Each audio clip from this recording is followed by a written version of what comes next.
morning, good afternoon, and good evening, ladies and gentlemen, and welcome to Veterans Day 2024 here on the NDB Media Network.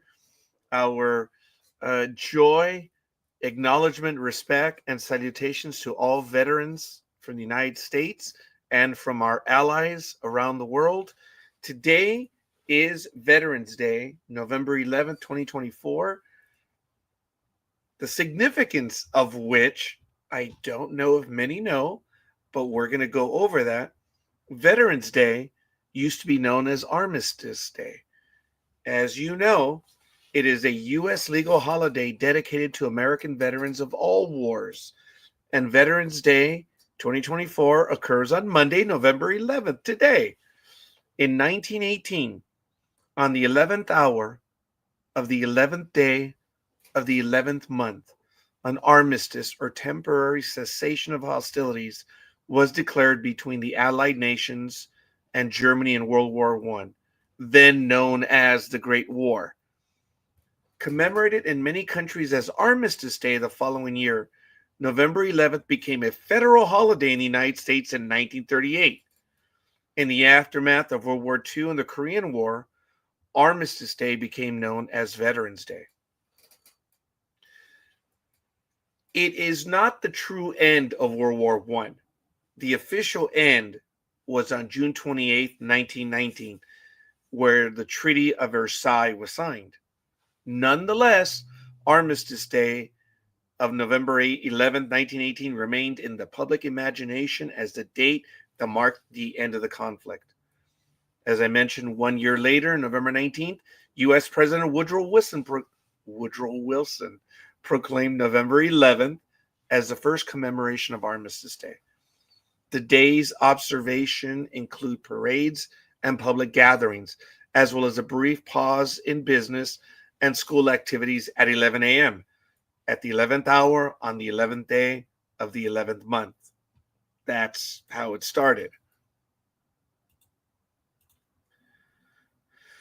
On November 11th, 1921, an unidentified American soldier killed in the war was buried at Arlington National Cemetery near Washington, D.C.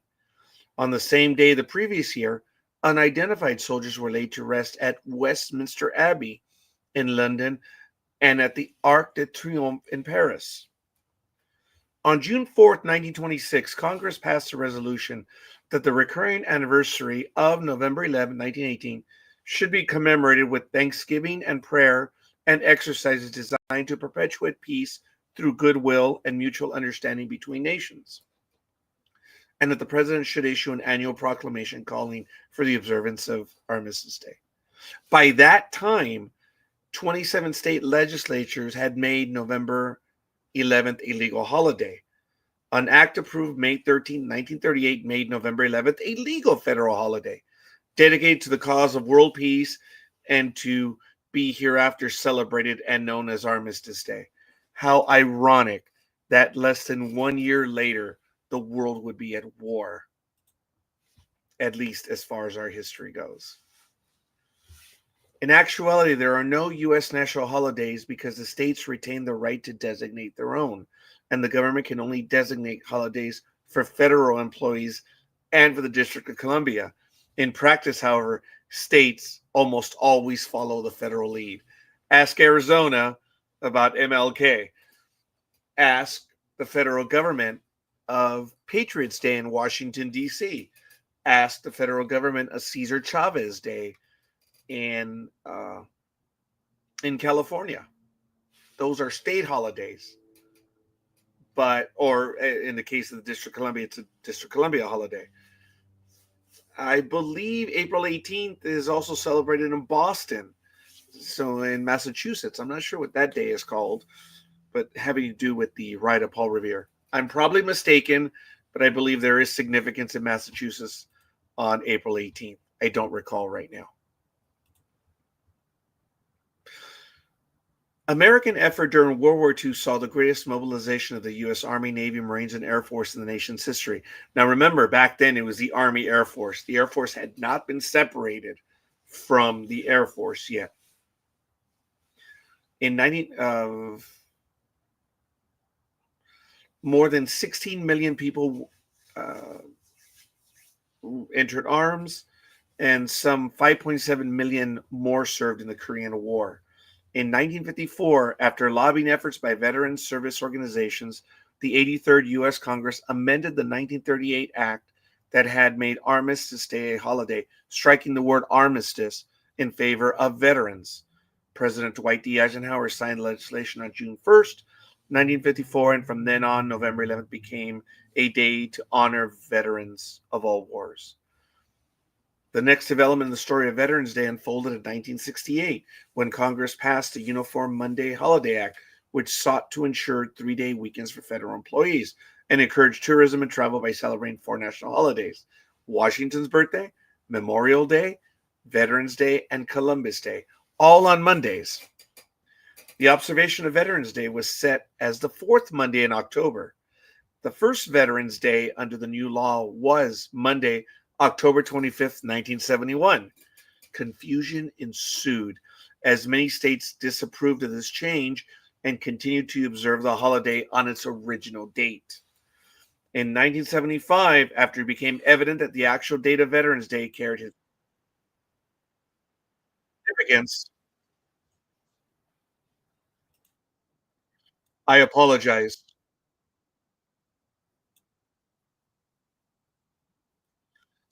I apologize. I'm getting a lot of feedback right now.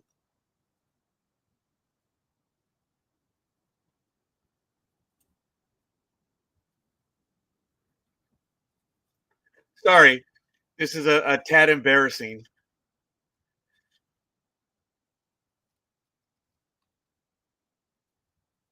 It seems like I activated something on a page, and it will not shut up.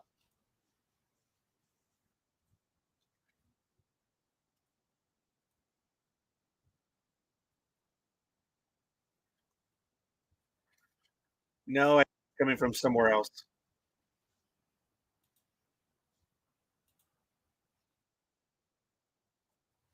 There it is.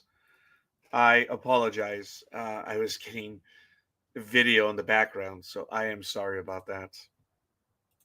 But uh, it's back now. And I lost a lot of my stuff on the other page, so be it. Because I was trying to identify which is the video that was on.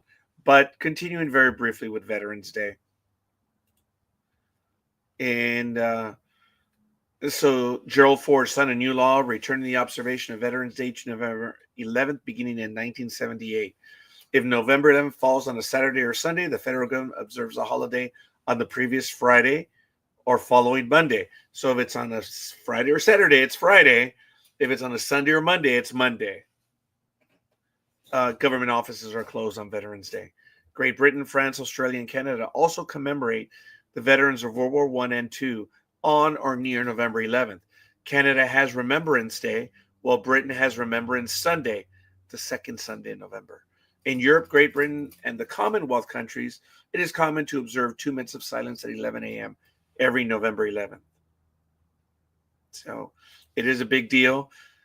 I don't want to say congratulations, but I honor those that have served, that are veterans. I appreciate what I have in this country, what I have in this world, and I thank you. And today is a wonderful day. So, be that as it may, we're gonna. I had to get that in there to start up the program, but I wanted to switch over for what we're going to be doing. But before we go any further, head on over to ndbmedia.net. You see it down there at the bottom on the crawl, the ticker, whatever you want to call it. But it's some people refer to it as a chevron, and that's not what I know a chevron to be. But I'm talking about a sign. But down there, I guess it could be a sign. But anyway, that's the ticker down at the bottom. I know quite a few people are watching Monday Night Football right now, and I guess we'll maybe get a little bit of an update for those that are going to be watching and know exactly what time this was going on. Let me see what is going on. Miami 10-0 over the LA Rams in the second quarter with 8:31 left to play. I think I chose the Rams for this one. Did I? Did I? Yep. I went for the Rams. The Dolphins are 2-6. The Rams are 4-4. It's all right. Second quarter. We'll see what happens. But anyway.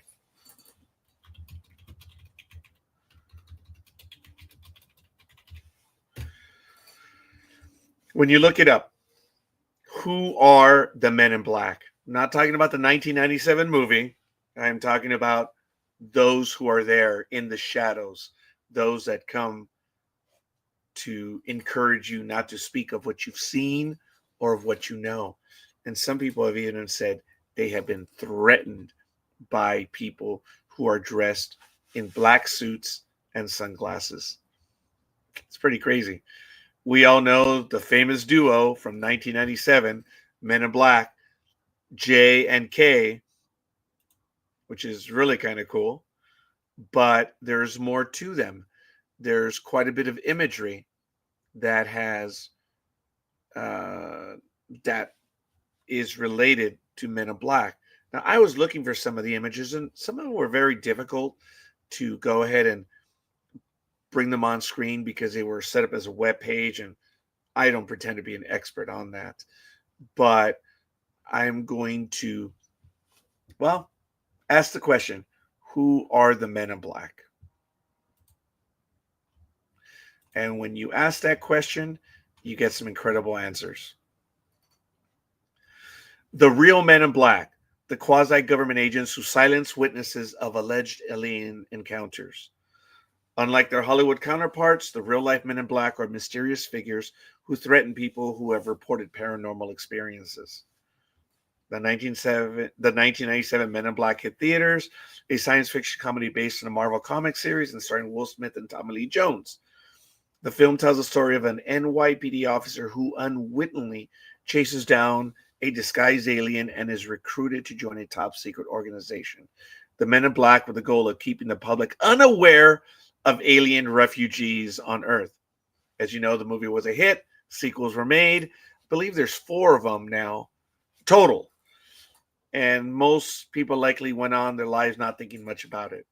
But for a select group of conspiracy theorists and ufologists, the Men in Black were more than just a Hollywood fabrication. In fact, stories of the Men in Black had been circulating for half a century before the film was released.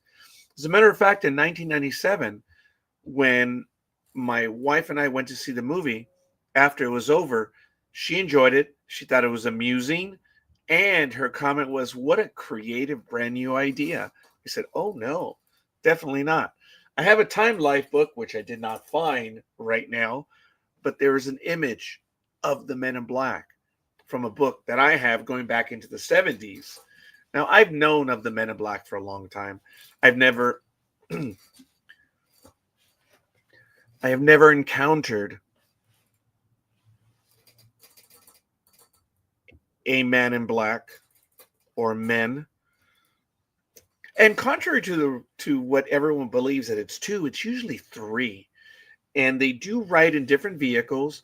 And we have allegedly seen women as Men in Black as well. And they've been in black sedans. They've been in SUVs. Very few images of them because apparently they're real good at getting rid of the evidence. But as I mentioned, but for a select group of conspiracy theorists and ufologists, the Men in Black were more than just a Hollywood fabrication. In fact, stories of Men in Black had been circulating for half a century before the film had been released.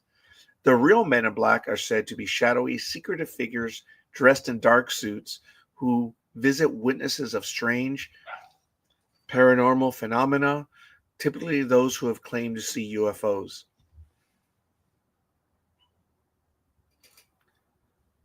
My parents claim to have seen a UFO. Former President Jimmy Carter has claimed to see a UFO.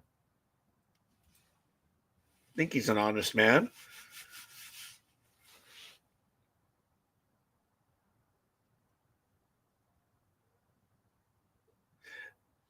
MIBs, as they're called, or as the moniker, I forget the author. I'll when I find the author that coined the MIB phrase, I'll mention him. Usually appear in groups of 2 or 3. allegedly threatening witnesses to ensure they remain silent about what they've seen. Some have claimed the MIBs are government agents, but others believe they may in fact be shape-shifting aliens in disguise.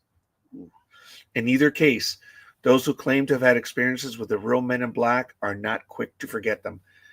No, as I understand. Harold Dahl and the Murray Island incident. This is kind of the beginning.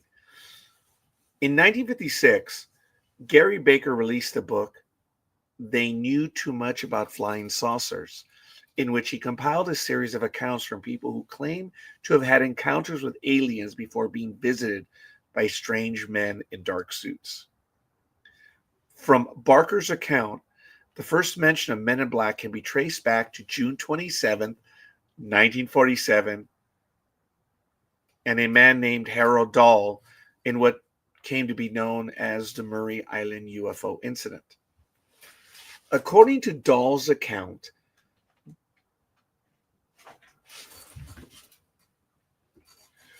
okay, that unnerved me. It was the cat. Cinnamon. See Cinnamon right there? Oh, this is so loud. Sorry. Sometimes I'm deaf. Sometimes I hear very well.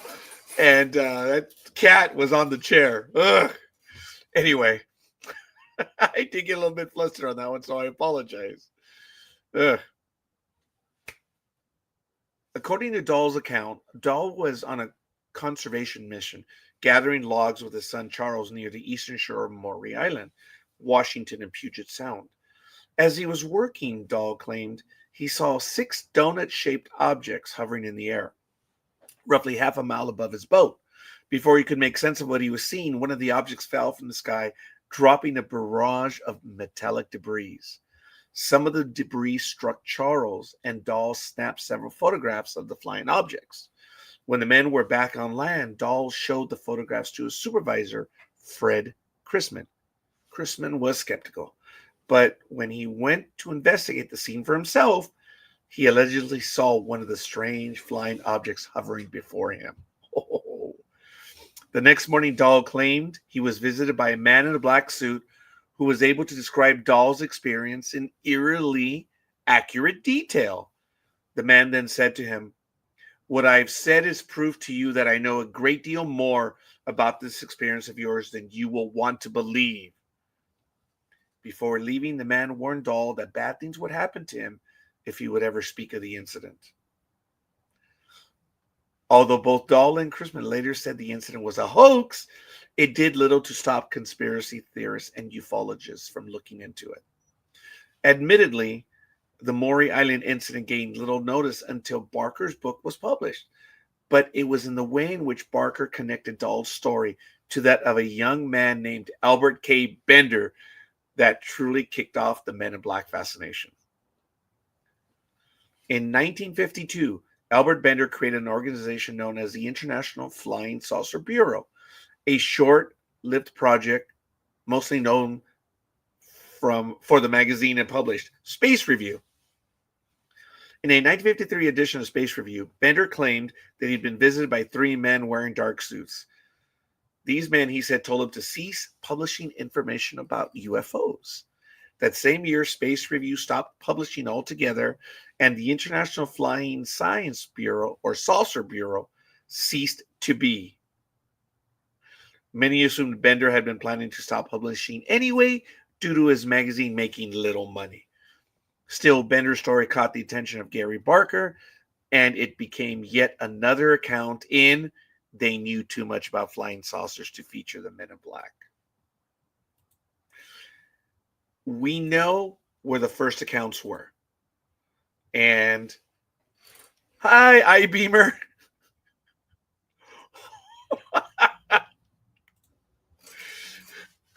I did flinch, man. I really did. Now, iBeamer, first of all, hey, buddy. I haven't seen you in a while. I hope you're doing well. I mentioned that my wife thought it was a creative idea, the movie Men in Black, and I had known about them because I had read about it a great deal. But obviously, my understanding of Men in Black picked up after 1997. So I went back to the Time Life books that I had and to many others, and I started reading. And We do know that Dahl talks about the Maury Island incident in 1947, and we do know of the famous Roswell incident. So, Roswell incident, if you look up Roswell, yep, there it is. And if you look it up, it's under Wikipedia. The Roswell incident is a conspiracy theory which alleges that the 1947 United States Army Air Force's balloon debris recovered near Roswell, New Mexico. I'm getting nervous. Anyway, I have never met, spoken, been in the company, or acknowledged Men in Black. It was actually a crashed extra. I'm getting nervous, man. This is funny. A crashed extraterrestrial spacecraft operated from the nearby Alamogordo Army Airfield and part of the top secret project Mogul. The balloon was intended to detect Soviet nuclear tests. After metallic and rubber debris was recovered by Roswell Army Airfield personnel, the United States Army announced their possession of a flying disc. The announcement made international headlines, but was retracted within a day. Obscuring the true purpose and source of the crashed balloon, the Army subsequently stated that it was a conventional weather balloon or swamp grass or something. They actually make fun of that in the movie Men in Black, if you guys remember. That Kay had been in it for so long, his stories were lame, and they were lame out there in the real world. In 1978, retired Air Force officer Jesse Marcel revealed that the Army's weather balloon claim had been a cover story, but speculated that the debris was of extraterrestrial origin. Popularized by the 1980 book The Roswell Incident, this speculation became the basis for long-lasting and increasingly complex and contradictory UFO conspiracy theories, which over time expanded the incident to include governments concealing evidence of extraterrestrial beings, gray aliens, multiple crashed flying saucers, alien corpses, and autopsies, and the reverse engineering of extraterrestrial technology, none of which have any factual basis. Now, I will share with you, and I've talked about it on another program, that in 1985, it's over there. Azusa Canyon, because I'm in Pomona, California, was closed in 1985. You had kids with high-powered rifles standing guard. No one could go up Highway 39. And I'll switch over to Google Maps in a while to show you. But it was closed down. No one knew what was going on. We all theorized it was a crash. We all found out it was a crash after it was declassified of the F-117 Nighthawk, allegedly. But I just found out that there was a crash of a Nighthawk in 1986. A little bit further to the northwest of where it allegedly happened, a year later. So I'm wondering if people are starting to mix up their dates, or if this is the butterfly effect, or I don't know what, but there is a site up in the mountains where there's a flagpole, a memorial, which no one has taken care of in a long time, that talks about that pilot who crashed up there. And I'll see if I can get information on that right now. I should have had that right now. But I'm going to switch over to Google right now. And I want to set it up here in Southern California to give you an idea of what I'm talking about. There was a gun range. And if I remember correctly, it was called the Pigeon Range. And I can show you on the map where it is. I went up there with my brother and a few friends. We went there regularly to go and shoot weapons. My brother was a weapon maven. He had an M1. He had I don't know what to call it. It was a one-shot shotgun. It was almost like a flintlock, where you had the release, you click it, put in the one shot, and you fired it. It was a shotgun, just an old shotgun, single shot. He had a 357 hair trigger. my friends and I thought hair trigger meant genuinely hair trigger. Cartoon hair trigger. Well, it's not, but I understand what a hair trigger is. He had a 9mm. He had a 45. He had, oh my God, he had a 22 rifle, but it had the accoutrements attached onto it that made it look like an M16. That was cool, man. It was a 22, but it looked like an M16. And he had a Velmet, which is the finished version of the AK-47. That was awesome. And it had the fluorescent sights on it where you could line up your target without light. Oh, my goodness. That was an impressive weapon. He had a 12-gauge shotgun. I think he had a pump shotgun. It might have been the same one. I think it was a double barrel too. So I'm not very familiar with that one. But anyway, we used to go up to the pigeon range. Let me show you.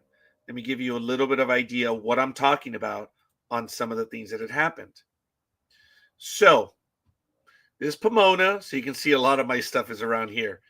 This is Highway 39, Azusa. There it is, Azusa. This is the canyon. Now,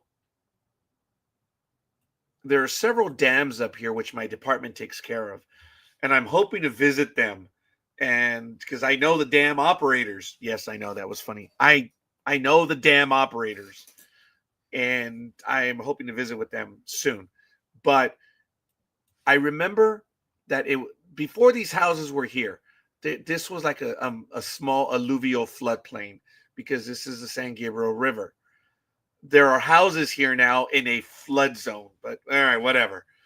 It was right here about this area where the soldiers and an army truck had blocked off the road so no one could get up here.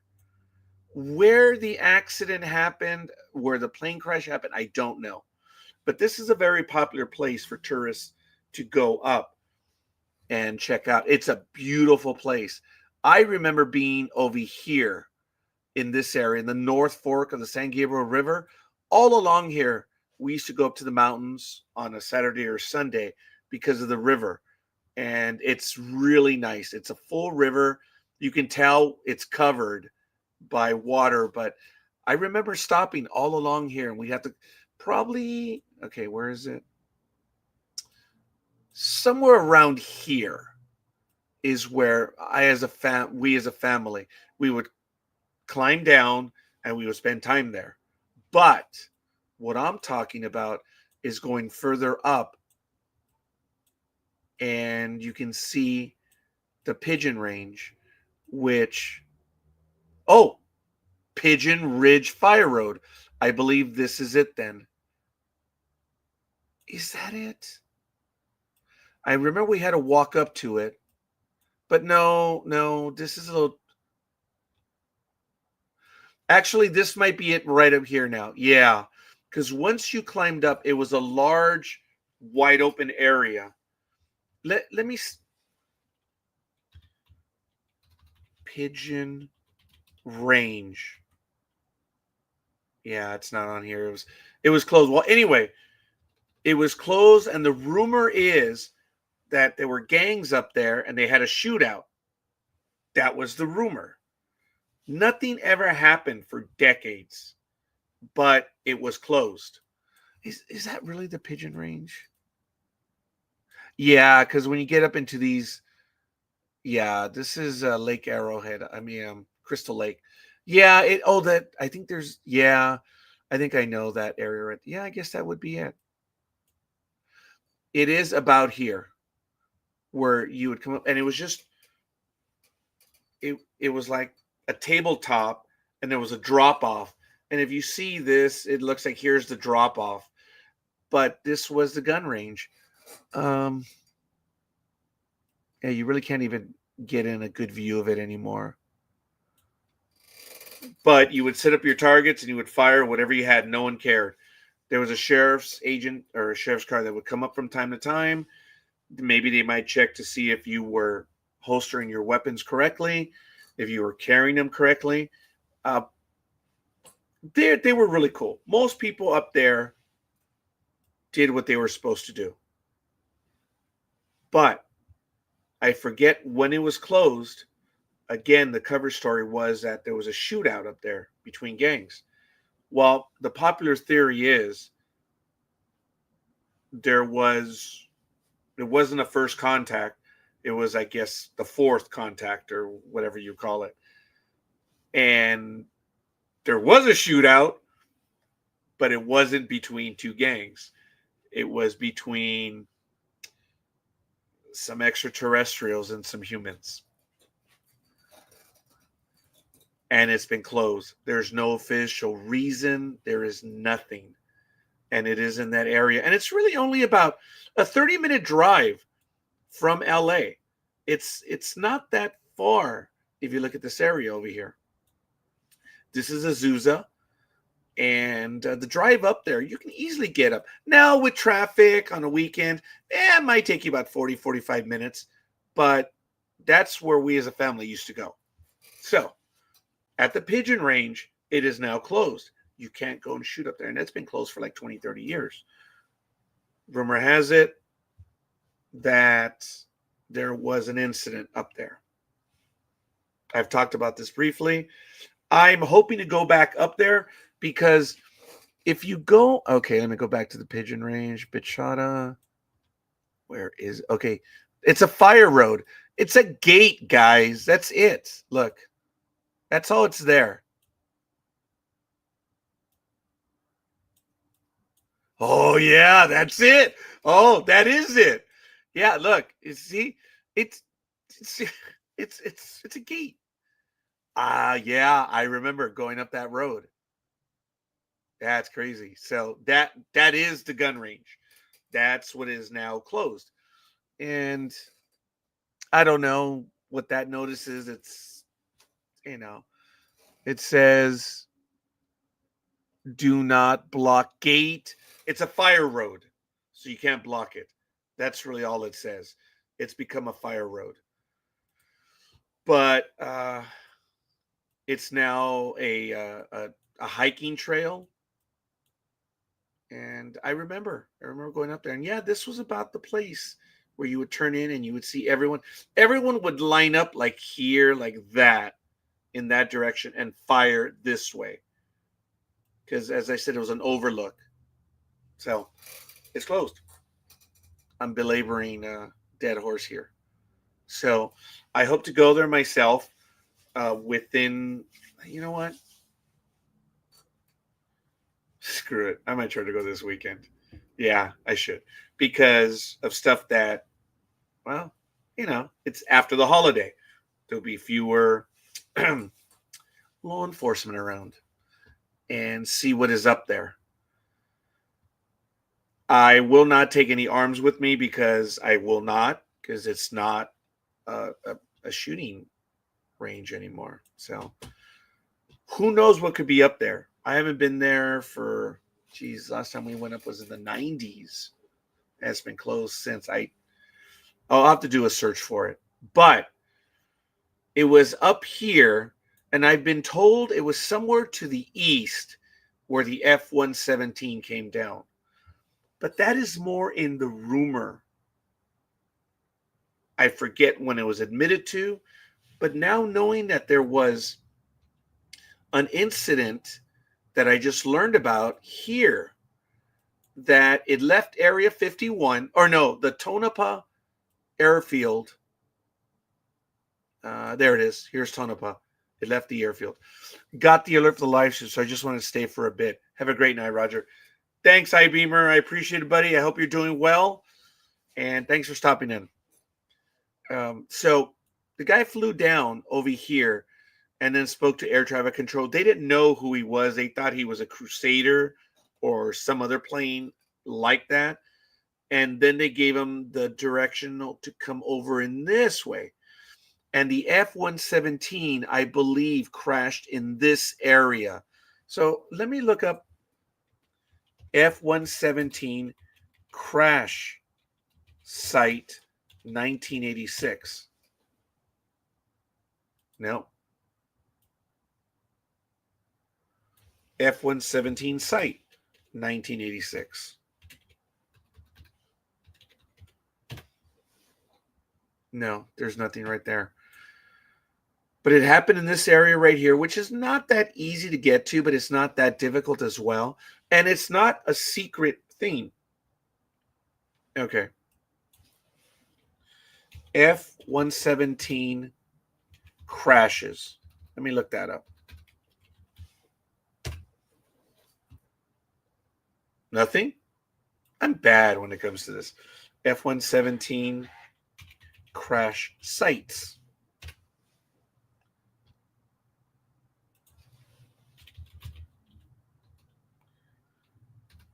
Nighthawk. Nothing. That is crazy. Well, I'm going to have to look at my history and see exactly where it is. But I do. Okay. I'm going to have to. You got to bear with me a moment. I'm going to do a search. And I have to be careful on how I do this search. So I'm going to see if I can find the video. I ask you to bear with me a moment.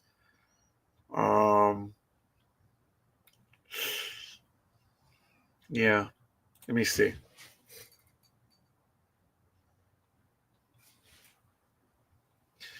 And I saw this one within the last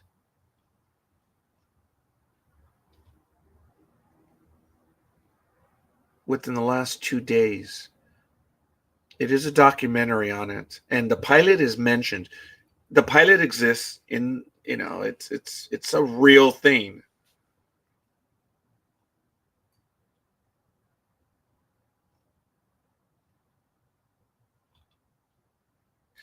Okay, looking at my history, I think I'm close.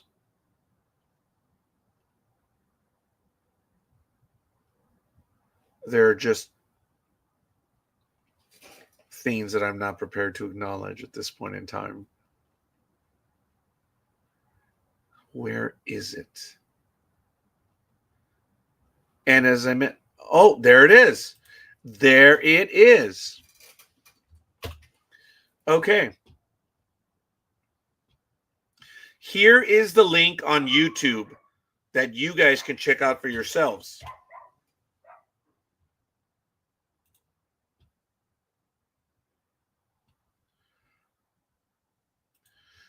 Forrest Haggerty channel went out there, and this was, oh my goodness, this was 1 day ago. So it happened on July 11th, 1986, and it is Major Ross Edward Mulhare.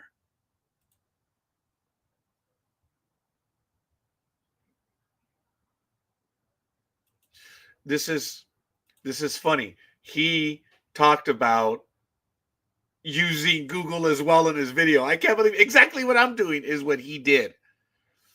I'll give you an idea. Check this out. Remember what I showed you on Google Maps? Look at that. Flew out. This is Mono Lake up here. Flew out. There's California Hot Springs. Contacted air control, and he moved on over. So he was going over to the weapons range at Edwards Air Force Base. And I want to give this gentleman credit. It's a 10-minute video. It's actually quite good. I'm going to advance it a little bit, and I don't want to show the video.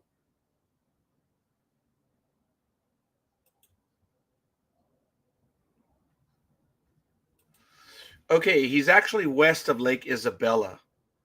So this is more than about where it happened. So it's kind of like northeast of Bakersfield. So let me see if I can line that one up. Let me make this one a bit smaller.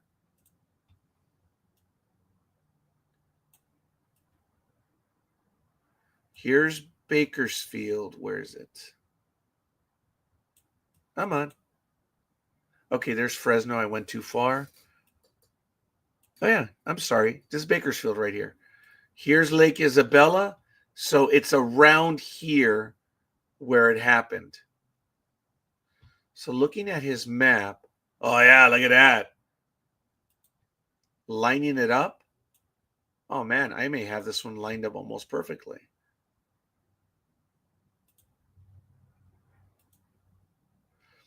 Okay, there's Lackey Place. Here's Oak Flat Lookout Tower, which is not there. Lake Isabella, Lackey Place, about here somewhere. So in the video, he talks about going to visit there, and there's a flag there which had not been maintained for years. And he put up a flag because it is a designated site for um, Major Ross Edward Mulhare, United States Air Force. And he goes to the site, he points out where it is. And if you follow the video, yeah, look, there's an image, a close up, and he was able to come up with the matching point on the hillside. Said it wasn't exactly super difficult to get up there, but again, it wasn't that easy as well. And he went searching for materials and stuff, didn't find anything, but he went up, put up a flag. He said, I believe he said there was a flagpole there, but there was no flag. So he went ahead and he did this November 10th. Wow. It's the first time I had learned of that. Go figure. So that was a crash. The crash that happened in 1985 hasn't been acknowledged yet still. Why was Azusa Canyon shut down? Why was the military out there? Some people have said that it was a plane that crashed that had nuclear material or fissionable material, stuff like that, and it took a long time to clean it up. Whatever. Something happened up in that canyon in 1985 and then again in the 90s because the Pigeon Range was shut down.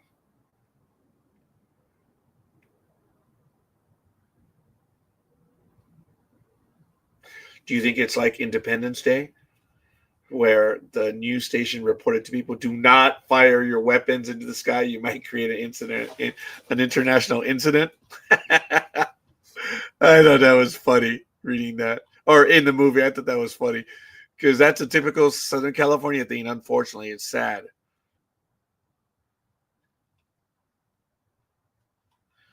Now, continuing with the whole thing with Men in Black,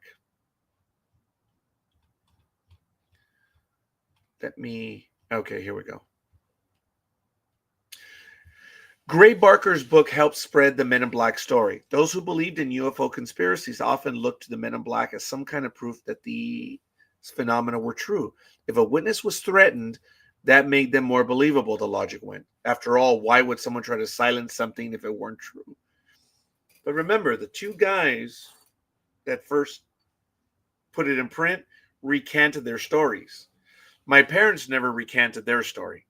My father's passed away, so I can't ask him about it. My mother, her health is just not there. She is not able to respond. So I can't get the story from them. But I remember them telling me that they were out, actually not too far from here, out in Pomona, Chino area, but this was in the 50s and 60s. And something, a disc, if you will, hovered over them, no sound. They couldn't feel anything. And it caused their vehicle to turn off. And they were stuck out there. When the vehicle left, they were able to turn their vehicle back on. Isn't that crazy? That is absolutely crazy. I've never known my parents to tell a fable. They would tell jokes and they would tell tall tales and they would tell you that they're telling a story. But when it came to that one, they never admitted to anything like that. They never told very many people either. So I don't know. Maybe they were just screwing with me. Maybe not. I don't know.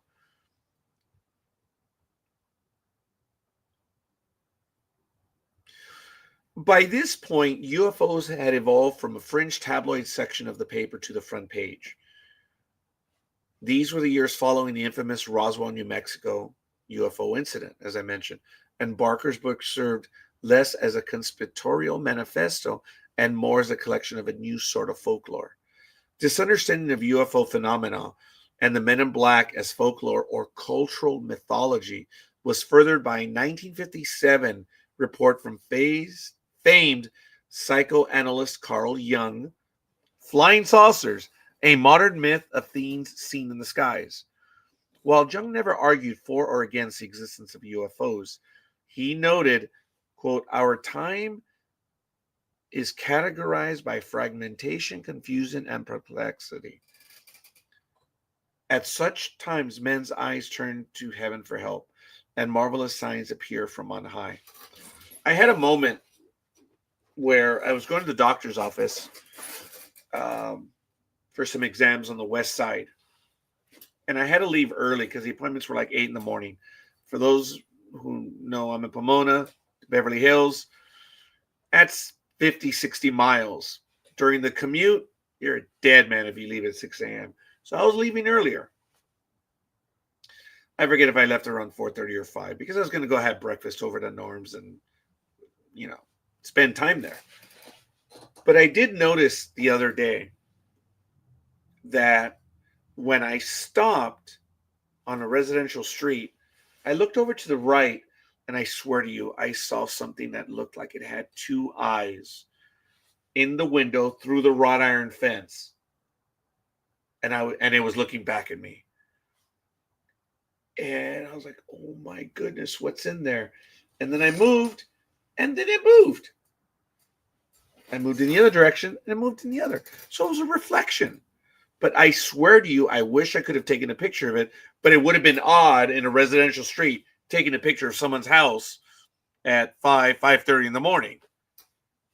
Doesn't look good, especially with Ring cameras. I thought I saw something, a spectral image, but it was a reflection from the vehicle that they had, but it looked like it was a thing. I was like, okay, yeah, all right. I can see how people could see things and mistake it for something else. And that was recent for me. In the Encyclopedia UFO and Popular Culture, folklorist James Lewis wrote of Barker. Barker considered himself an entertainer and folklorist rather than a factual reporter, and was a gifted writer with a gentle understanding of humor. Understated sense of humor. As time went on, the mythology of UFOs continued to evolve. More and more people came forward claiming to have seen aliens or mysterious objects in the sky. And many of these incidents have become the focus of fascination in their own right. UFO stories evolved culturally as well, as more films, television shows, novels, comics, and eventual video games took UFOs and extraterrestrial life to greater heights. In 1962, Albert Bender released his own book specifically about the Men in Black, flying saucers, and the three men. Bender's own words painted an even more sinister image of the Men in Black. Quote, "They floated about a foot off the floor. They looked like clergymen, but wore hats similar to Homburg style. The faces were not clearly discernible, for the hats partly hid and shaded them. The eyes of all three figures suddenly lit up like flashlight bulbs. They seemed to burn into my very soul as the pains above my eyes became almost unbearable." Unquote.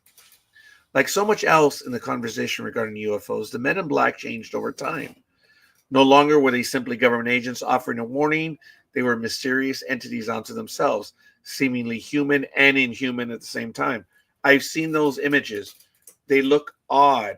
Now, I'm going to be mean right now.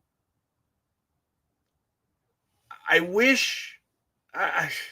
this is very mean. It's very inconsiderate of me as well. But when I was in Alaska up in 2022, I was up in Glen Ellen, which is way east of Anchorage. It's about 2 hours east of Anchorage. Oh, hello. You're going to see Ash come over. Hi, young man. I don't know if you guys can see the cat yet. Come on. You going to come over? I saw him before he made me jump. This is backwater America, I guess. I walked into the store that was there at the intersection, and I turned around and I saw something that I had it been dark and I flashed a light bulb at it, I would have jumped, screamed, and run. The thing that I saw was inhuman. Yeah, I think you can see the cat right there. Yeah, hi, Ash. Its proportions were wrong. It was horrific, actually. But it was a human being. I don't know if it was deformed, but the body structure, the skull, was a human being. It was an adult male. But it's not something that would have done well in a large city. The poor individual would have been ridiculed, would have been made fun of. In my day, oh, that person would have suffered a great deal. It was, I tell you, Hollywood hasn't been out there, because if they would have seen that image that I saw of that individual, I know they haven't because I haven't seen it anywhere, but it was a human being. And knowing the way it looked, I know there are aliens and they're effing with us. Elegant proof by what I saw up there.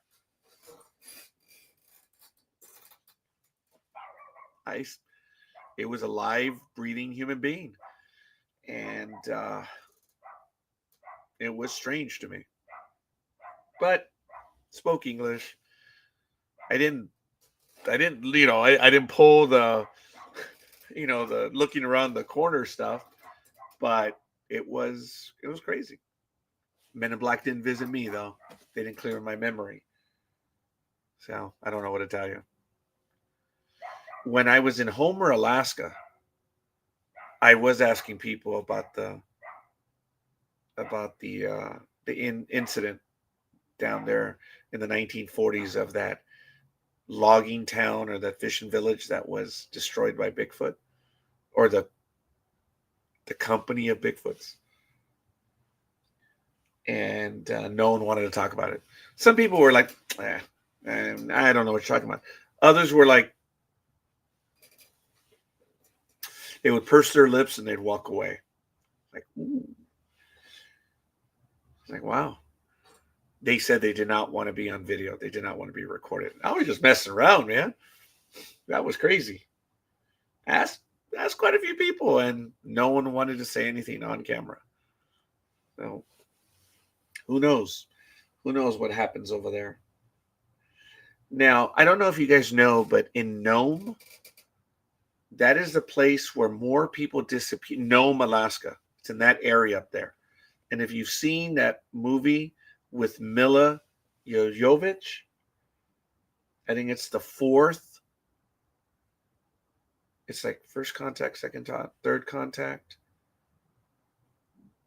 It had to do with fourth, and it means like when you, well, I guess you should check it out. It's with Mila Jovovich. What's the name of the movie? And apparently it's based on a true story. Let me see her movies. I thought it was a scary movie, folks. If you guys want to take a look at it. It's frightening. Oh, The Fourth Kind. It's called The Fourth Kind. It's scary. It's based on the story of Abby Taylor. And there's video. Oh. There's video of what possibly was a possession.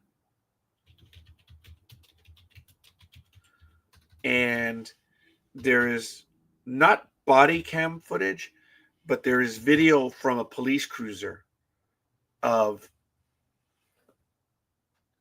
my hair's standing in the back of my neck, of something that passes behind a particular home and then blurs out the image. And it is immense. It was scary, folks.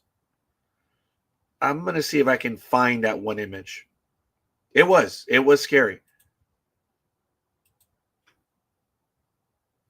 And now I'm hearing stuff in the background that is so funny.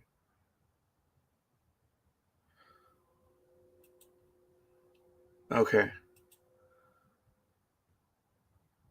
I can't believe I already found it.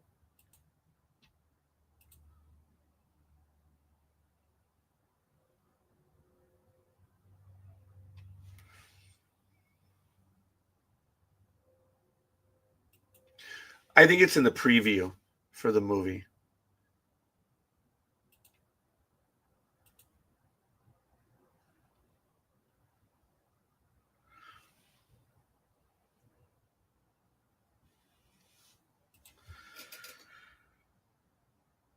There's a scene where there's I don't know if he's a sheriff's deputy or a police officer. It depends on the jurisdiction up in Nome.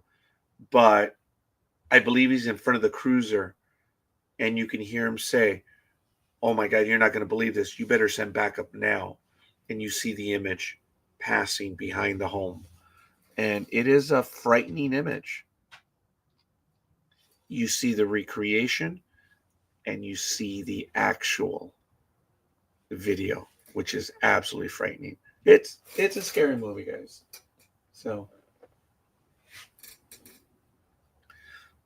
check it out. Maybe we'll do a review on it. But in Nome, Alaska, more people go missing up there than in anywhere else in the world. I didn't know that until I started looking up crime statistics and stuff like that. Men in Black have been reported around the world. No, Miko, please don't. He's right here with me right now. There he is. That's Ash. He's a big boy. He's an old man. He came into this world about 2013 or 2014. He's about 10 years old. And for 8 years, he lived on the street. And he would always visit with us about 2-3 times a year. And he returned in October of last year when it was very cold. And I would always tell my daughter, because he belongs to my daughter, my youngest. He said, I saw Ash again. And this time he was at the door. And I opened the door and said, come on in, Miko. And he came on in. And he's been with us ever since. He's a good boy. So I don't think he knows anything about Men in Black, though. He needs attention right now. That's why he's here. So, folks, if you have any stories on Men in Black, I would love to hear them. If you have any stories that you want to share, I'd love to hear them. I will neither confirm nor deny the existence of Men in Black because I tend to believe people. I have not had any experiences. And I will not, deny others. Let's see what they have to say. Let's see what you have to say. Let's take this adventure together. For now, folks, I have a little cat that's in need of attention. I am a tad tired myself. And we're coming up on 7 o'clock. We'll see you guys on the other side. Peace.